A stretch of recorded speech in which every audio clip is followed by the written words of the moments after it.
Here's the claim that we want to prove, namely that if you take any integer like 42 and raise it to the fifth power, the units digit of your number and the units digit of the fifth power coincide.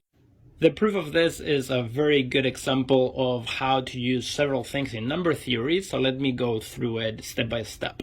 To prove it, I'm going to translate the statement into a statement about congruences. I'm going to use the Chinese remainder theorem, and then I'm going to use Fermat's little theorem. The first fact we're going to use is that the units digit of any natural number n is its value when you reduce it modulo 10. This is because, well, for example, if you express n into its decimal expansion, then you can see that when you reduce it modulo 10, you get the units digit. Or think of it this way, if you do long division of n by 10, the remainder is actually the units digit. So this will give us what we are trying to figure out. So then, in fact, what we're trying to prove is that n to the fifth power is always congruent to n modulo 10.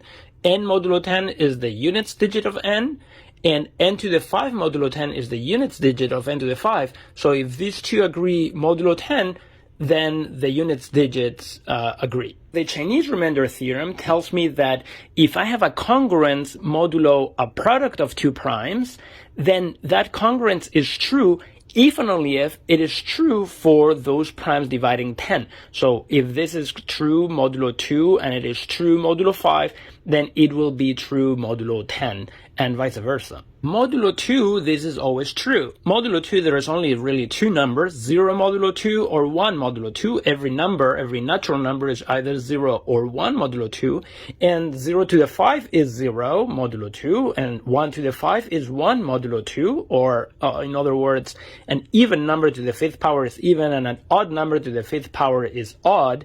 So this holds modulo 2. What about modulo 5? This is exactly the statement of Fermat's little theorem. Fermat's little theorem tells me that if p is prime, then any natural number to the pth power is congruent to n modulo p. So for p equals 5, I get what I want. So this is true modulo 5, it is true modulo 2, and by the Chinese remainder theorem, it is true modulo 10, and therefore the units digit of a fifth power has to coincide with the units digit of the number itself.